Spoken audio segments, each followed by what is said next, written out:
Welcome to Presha law tutorial. Hello learners, कैसे हैं आप? आई होप आप अच्छे होंगे, अपनी स्टडी कर रहे होंगे। हमारी लेक्चर सीरीज चल रही है लीगल हिस्ट्री के ऊपर। उसका जो फर्स्ट टॉपिक था ईस्ट इंडिया कंपनी के सेटलमेंट के लिए जो सूरत, मद्रास, बॉम्बे, वो टॉपिक को हमने कंप्लीट कर लिया था। आज हम बात करेंगे introduction of authoritative uniform judicial pattern की। इसके अंदर हमारा पहला टॉपिक आएगा मेयर कोर्ट। और जो अब तक हमने पढ़ा, जो establishment of east India company का पढ़ा, वो हमने 1726 के पहले का जो पीरियड था उसके बारे में पढ़ा। अब हम जो पढ़ेंगे वो 1726 से लेके 1773 मतलब रेगुलेटिंग एक्ट तक कैसे स्टैब्लिशमेंट हुआ कोर्ट का, क्या उसके रिगार्डिंग क्या लीगल हिस्ट्री थी, उसके बारे में पढ़ेंगे। सो फर्स्ट आता है स्टैब्लिशमेंट ऑफ मेयर कोर्ट। 1726 में जो मेयर कोर्ट बना था उसका स्टैब्लिशमेंट क्या था। तो जो 1726 के चार्टर थे उनके अकॉर्डिंग मेयर कोर्ट की जो पावर थी उसको कम कर दिया गया था। मतलब पहले मेयर कोर्ट को जो बनाया गया था उससे इस चार्टर का जो भी डिफरेंसेस थी वो ये थी कि उनकी जो पावर थी मेयर्स की, उनकी पावर को कम कर दिया था। और जो भी लोकल गवर्नर इन काउंसिल थे या फिर जो कि लोकल गवर्नर काउंसिल थे उनको सभी को एक पावर दे दी गई थी मेयर कोर्ट से ज़्यादा। और ओरिजिनली अगर हम बात करें जो मेयर कोर्ट 1726 के चार्टर में जो मेयर कोर्ट जो था उसको कोर्ट ऑफ रिकॉर्ड बोलते थे। और जितने भी क्रिमिनल और सिविल जुरिडिक्शन से उसको वो डील करता था। और वो डील करता था उन केसेस के साथ, उन ऑफेंसेस के साथ जो कि फाइन, इम्प्रिजमेंट और कॉर्पोरल पनिशमेंट्स इसके अंदर आते थे। जो राइट ऑफ अपील था वो एडमिलिट्री कोर्ट के यहाँ होता था, सिविल केस हो चाहे क्रिमिनल केस हो। तो और जो क्योरम ऑफ मेयर कोर्ट जो बनाया गया था उसके अंदर एक मेयर और 2 एल्डरमैन थे जो कि एक बार ही बैठते थे। और मेयर कोर्ट में ज्यूरी सिस्टम को फॉलो किया गया क्रिमिनल प्रोसीडिंग्स के लिए। और जो चार्टर था 1726 में उसमें और जो ईच कॉरपोरेशन थी उससे मिलकर ही कोर्ट बनता था, जिसके अंदर एक मेयर और एल्डरमैन से मिलकर ही उस कॉरपोरेशन को बनाया जाता था, जिसे वो कोर्ट कहते थे। कोर्ट जो है वीक में 3 बार ही बैठती थी। और कोर्ट की जो प्रोसेस थी उसके अंदर टेस्टामेंट जुरिडिक्शन भी था। मतलब विल से रिलेटेड जो भी अधिकार था, जो भी एक राइट थे, वो भी इस जुरिडिक्शन में डाले गए। अब बात आती है फीचर्स ऑफ द चार्टर 1726। ये चार्टर जो 1726 का था ये इशू किया गया था किंग जॉर्ज फर्स्ट के द्वारा। इस चार्टर के अंदर सिविल और क्रिमिनल कोर्ट्स इस्टेब्लिश किए गए थे प्रेसिडेंसी टाउन्स में।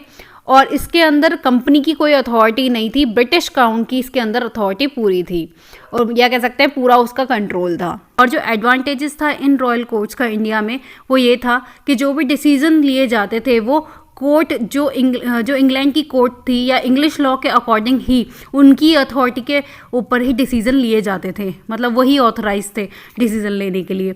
और इस चार्टर में इनिशिएट किया गया था अपील को। मतलब इन इंडिया की जो भी सिस्टम ऑफ अपील था वो प्रिवी काउंसिल इन इंग्लैंड में अपील की जाती थी।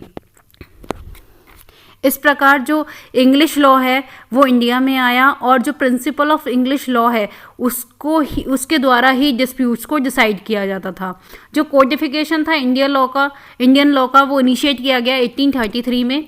और जो चार्टर थे उन्होंने इस्टेब्लिश किया था एक local legislature each presidency town में। प्रेसिडेंसी टाउन कौन कौन सी थी? मद्रास, बॉम्बे, कलकत्ता। 1726 के चार्टर एक लैंडमार्क चार्टर था इंडियन लीगल हिस्ट्री में। बट जो जस्टिस थी अब भी नॉन प्रोफेशनल जजेस के द्वारा एडमिनिस्ट्रेटर करी जा रही थी। और कोई सेपरेशन ऑफ पावर नहीं था जुडिशरी और एग्जीक्यूटिव के बीच में। अब बात करते हैं position of court before 1726 and after. तो 1726 से पहले क्या था?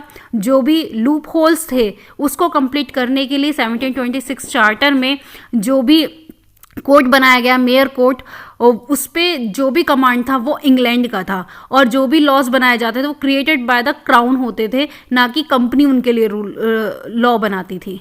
देन अब आता है प्रोविज़न ऑफ द चार्टर। 1726 के चार्टर जो था उसके क्या क्या इंपॉर्टेंट प्रोविज़न थे। तो यही था कि तीनों प्रेसिडेंसी टाउन में, मतलब मद्रास, बॉम्बे, कलकत्ता, इन तीनों जगहों में, इन तीनों प्रेसिडेंसी टाउन में कॉरपोरेशन बनाई जाती थी जिसमें एक मेयर और 9 अल्डरमैन काम करते थे। 9 में से जितने भी लोग थे उसमें से 2 लोग प्रिंस या फिर स्टेट से जिसके साथ गुड रिलेशन होते थे ग्रेट ब्रिटेन के साथ, उसको अपॉइंट किया जाता था। और जो रेस्ट थे वो ब्रिटिशर्स होने चाहिए, नेचुरली बॉर्न, मतलब कि वो ब्रिटिशर्स होने चाहिए अपने जन्मजात से। अब मेयर को अपॉइंट किया जाता था 1 साल के लिए, और जब वो मेयर एक्सपायर ऑफ टर्म हो जाता था उसका, तो उसको एज अ कंटिन्यू वो ऑल्डरमैन के रूप में काम कर सकता था। और ऑल्डरमैन जो थे उनको अपॉइंट किया जाता था पूरी लाइफ के लिए, और अगर कोई वैकेंसी होती थी मेयर के लिए तो उस ऑल्डरमैन में से ही 9 ऑल्डरमैन में से ही मेयर बना दिया जाता था। और बाकी रेस्ट जो थे, अगर उसमें से मान लो कि 9 ऑल्डरमैन है, उसमें से एक को मेयर बना दिया, तो जो उसमें से एक जो कम हुआ उसको इलेक्ट किया जाता था न्यू ऑल्डरमैन को from the inhabitant of town, मतलब अपने जो भी टाउन में रहते थे उनमें से ही चुनाव करके, जो ब्रिटिशर होता था उसमें से ही इलेक्ट करके उसको ऑल्डरमैन बना दिया जाता था। न्यू मेयर को इलेक्ट किया जाता था बाय द आउटगोइंग मेयर और ऑल्डरमैन के द्वारा। और जो ऑल्डरमैन था उसको रिमूव किया जा सकता था रीजनेबल ग्राउंड्स पे, जो कि गवर्नर और काउंसिल के हाथ में था, जो कि अगर उसकी अपील की जा रही है, मतलब गवर्नर एंड काउंसिल अगर कोई ऑल्डरमैन को रिमूव कर रहा है और उसकी अपील करनी होती थी तो वो किंग इन काउंसिल में करता था। इस प्रकार जो कॉरपोरेशन था उसको ऑटोनॉमस बनाने के लिए एक ही अटेम्प्ट किया गया था, जिससे कि वो फ्री होकर एग्जीक्यूटिव से, उसके कंट्रोल से फ्री होकर काम कर सके।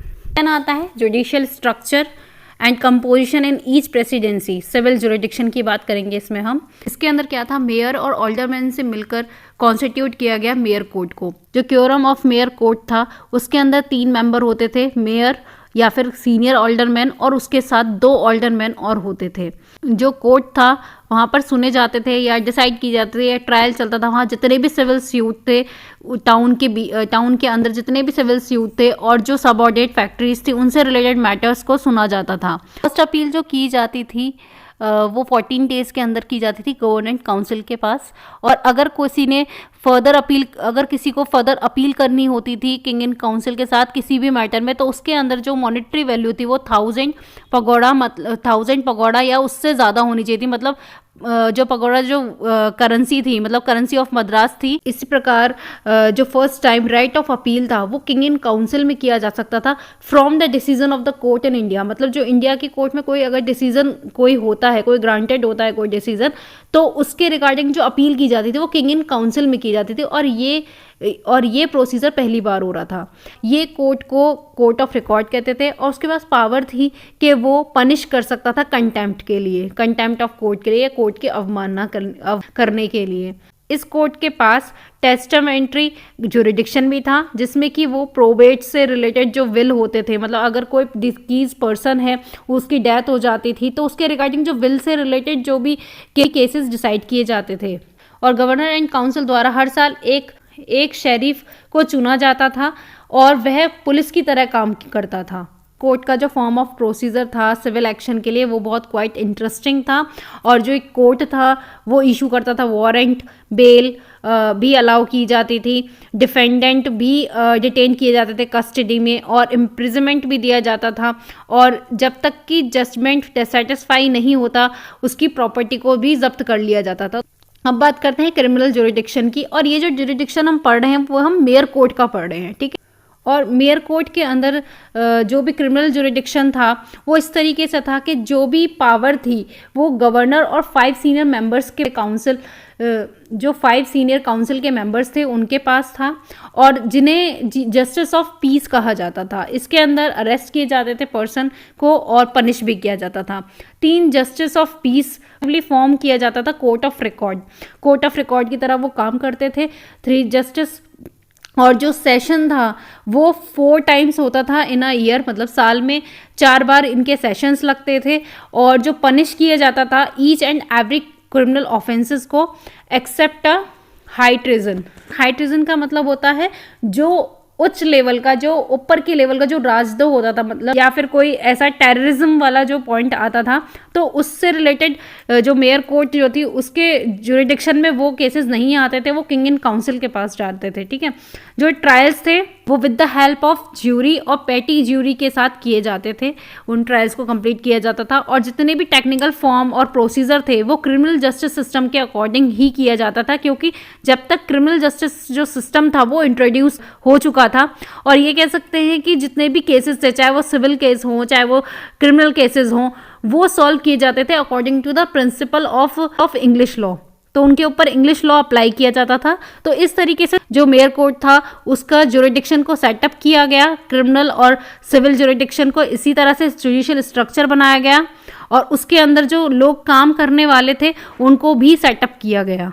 देन अब बात करते हैं हम इंपॉर्टेंट पॉइंट्स की कि मेयर कोर्ट में इंपॉर्टेंट पॉइंट्स क्या थे इनसे रिलेटेड। तो पहला था तब जो भी सेपरेशन ऑफ पावर का पॉइंट था वो अभी भी कंफ्यूजिंग था, क्योंकि little bit separation of power show की जाती थी, बट कहीं ना कहीं जुडिशरी के पास कोई इंडिपेंडेंट पावर नहीं होती थी कि वो जुडिशरी में इंडिपेंडेंस कर सके, केस डिसाइड कर सके। कहीं ना कहीं एग्जीक्यूटिव अपना काम करता रहता था, इंटरफेयर करता रहता था।